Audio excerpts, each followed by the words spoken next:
Okay, welcome. So this is the Pathfinder version. I did the necromancer version before, and we now have 45 charge discharges. It's about as dumb as it sounds. Okay, so how do we get here? Most important thing, we have a Doedre's Elixir. That's our 45 charges right there. A little bit more actually, but only 45 of them go into the discharge.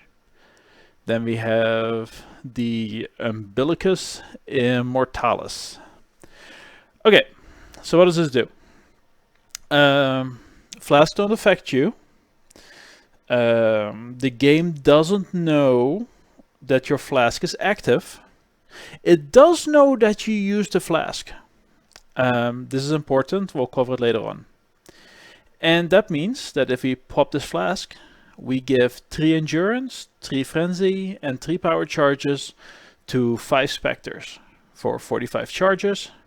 And the specters we use cast Discharge. The zombies we have just have all charges and are a bit of a wrecking crew. Other flasks. And why this is better than necromancer.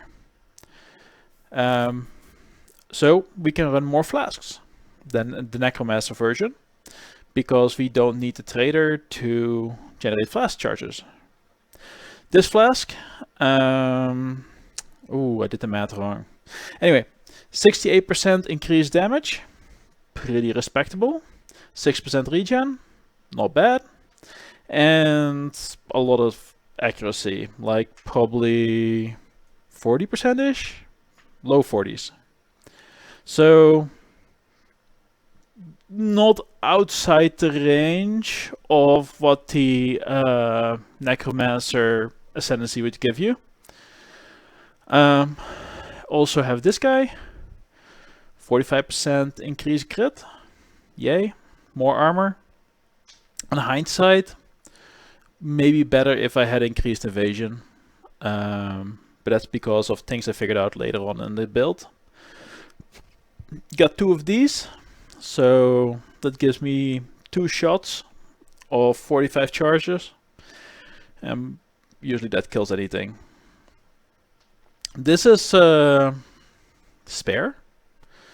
I'm using this flask mainly for the culling strikes against bosses on occasion and debilitate. So debilitate only lasts for 2 seconds after you get hit, but we have 13 of these things popping off at different times. So that means that it's not really 2 seconds, it's a much longer duration because different minions get hit at different times, and we use evasion on our minions to spread it out a little bit more. Pretty good. I think that it does stuff. This could be anything though. It's pretty easy. It uses whenever it's full, and the reason that's set up this way is I ran out of fingers. Specters. Let's cover where you get these. I upgraded them since last time. So over here, there's the tower in Act 2, Act 6 and Part 2. And those discharge specters have a different additional ability, which allows them to get some charges. Not many charges, just 3. But, you know, if 5 of them are gaining 3 charges for all of them, it starts to spread out and they just do a lot. Alright, so that's the specters and the most important uniques. Oh, yeah. So, these things do a lot of damage to you. Removes a bunch of energy shield, which my minions actually have, but who cares? and 50% of your max life as chaos damage. So this means we have to mitigate this, right? We need minion chaos resistance, and that comes from Ghastly Isle Jewels. Because we have a bunch of these, I think we have 4 or 5, this actually gives us a lot of flexibility when it comes to our stats, which allows us to now include Leadership's Prize. I'm not optimized for Leadership's Prize. The amount of power it gives is fairly wasted. There's a lot of swaps you can make to make things better. Alright. Okay, problems. We dump resists too far. So, how do we dump resists? We have exposure for 10, scorch for 20-ish, elemental weakness for 40. We have pen on the race zombies for another 33, and then we have elemental equilibrium for another 50. So we're well north of 100 if we use everything. And on the specters we use elemental penetration, so still well north of 100. Except for the one element, in my case cold, that we boost by 25 and then still reduce by 70? Or no, more than that, like 90. Almost 100. So yeah, pretty good. Anyway, that's overkill. So shaving some of that, you can get more flexibility elsewhere. Also, we have too much crit. So our zombies, base crit of 5, increase critical strikes. So this pushes to a base crit of 7. And then we have 134 from here. Then we have 145 from the flask. So at like high 200s. We are running precision, which is over here, which is another 64. So let's call it 250. And then we have 3 power charges at all times pretty much. So that is 850. We're almost crit capped.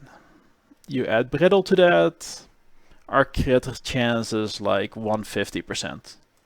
So not optimized there. Same thing for our specters. We have increased critical strikes here as well. Now, Discharge starts at a 4% crit. So this bumps it to a 6. So a lot lower. I'm pretty sure that with Leadership's Prize, we still overcap crit. Maybe we can dump this flask. I don't know. I haven't bothered to figure out where to go next. So yeah, too much crit. What are we running? Zombies with lightning pen. Probably can be something better, considering how many ways we have of getting rid of resists. Increased critical strikes. Again, we have a little bit high crit. And critical damage, which doubles the damage of the minion. So that's pretty good. These two nodes, these two supports together, doubles the damage plus some bonus. This definitely can be better at this point. We use Minion Life, Feeding Frenzy on a Carrion Golem. This is just to make them a little bit more proactive. Ethereal Knives. Our Ethereal Knives trigger Elemental Overload with a little bit of cold damage from here. Which is the reason I'm going cold for the Elemental Equilibrium. We do not use Overload.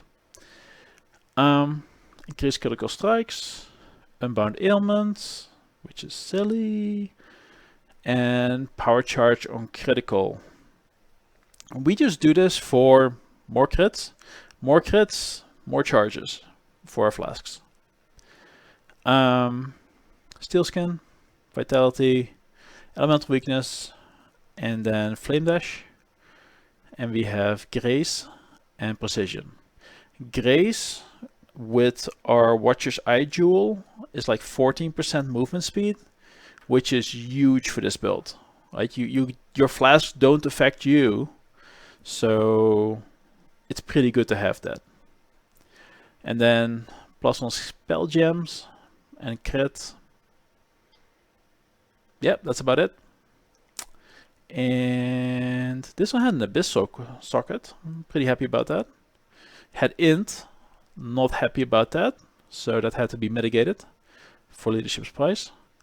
And some minion damage, spell gems.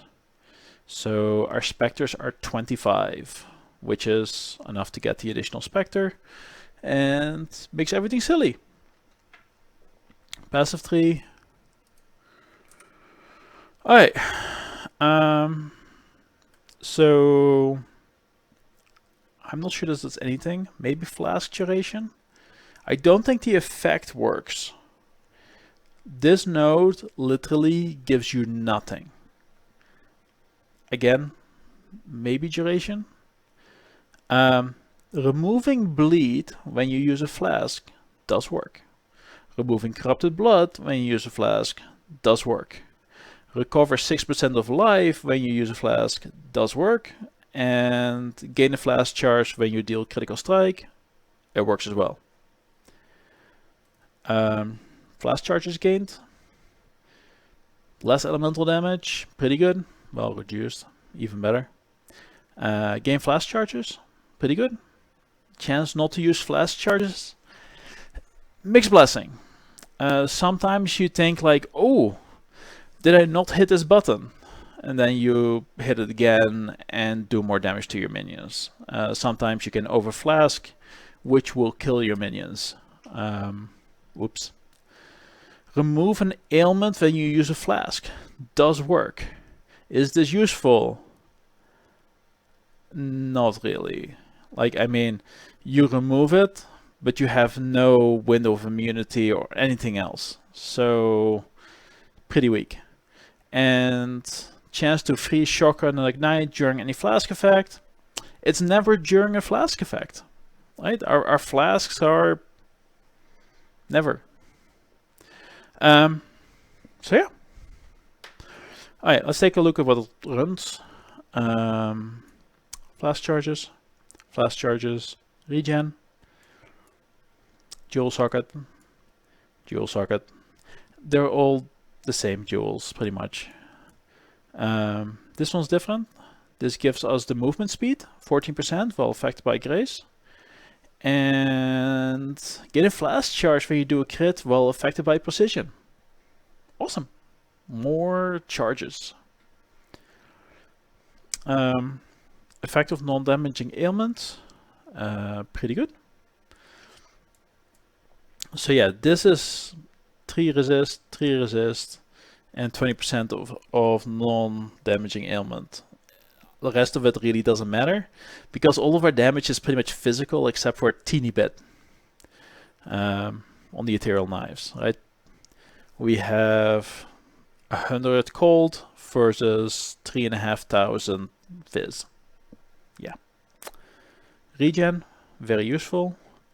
Resist, very useful. Some physical damage. Like again, lots of nodes. We don't use all of it. Resist. Jewel. This node is tricky. I can't take it right now because of the plus 10 int. That's messing me up. Resists, very important. Some mana and life. And I get some dex and strength here. So, if my weapons were better, meaning they had less int, I could dump this node and take that node. But if I do that right now, I'm 20 points out of whack, which is not easy to fix. Oh, you can't do that. Level 92. So yeah, there's still room to grow. Like taking a strength node and taking the AoE would be a pretty big upgrade. We by no means max our AoE. We have our specters with elemental penetration and consecrated effect. So yeah, you can definitely get more AoE out of this if you want better clear like that. And power, very important. Crit, crit. I think that was a chaotic walkthrough of everything. So let's grab a tier lots map. I in general don't run yellow maps. Hexproof, temp change. Temp change would be really rough. The reason for that is that you just don't move very fast. You don't have ways to mitigate it. Alright, so let's take a look at what this looks like. From a mouse and keyboard perspective, you're worried about flask 1, 2, and 3. Flask 4 in case of, you know, having to murder everything in the room. And you see that everything has charges, which is pretty good. I'm not doing much. I'm mostly just flasking my dudes.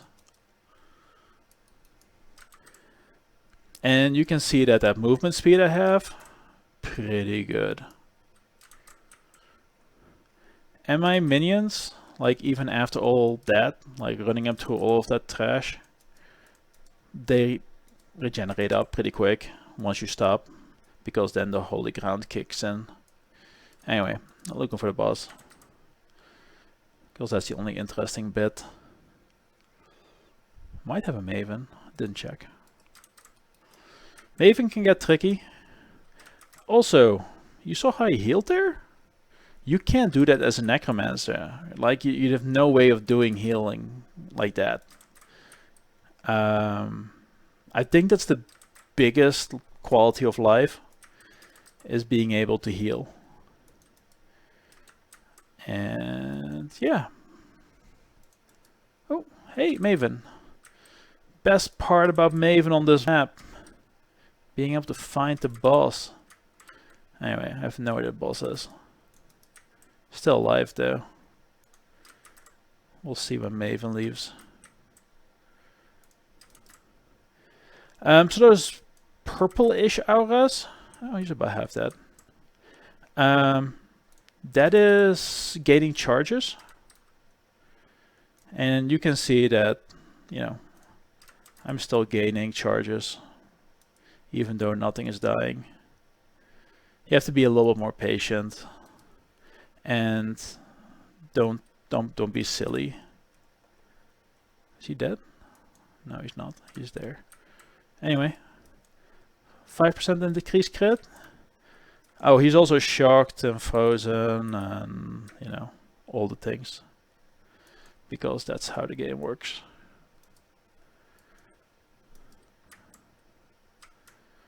I need to be a little bit patient. Some zombies have bit the dust, but once you can set it up, yeah. Maven tier 16 boss down, and the only thing to bite it was some zombies. So not bad for 4-link zombies who are being fed poison. I'm pretty happy with that. So yeah, lots of room for improvement. I'm probably not gonna take it there. I'm kind of bored with it. Yeah, at this point it's just very grindy, right? Like getting big improvements is taking a while, and I don't know what I'm fixing right now. I can get an anoint, more life, more regen, yay. Get some more levels, get more AoE on my minions, yay. But yeah, not really interested in bossing too much. So that means that probably gonna do something silly after this. Yeah. Anyway, so some of the weaknesses. There was a legion here. It's not great to do legions. Alright, where are they? They are facing this way.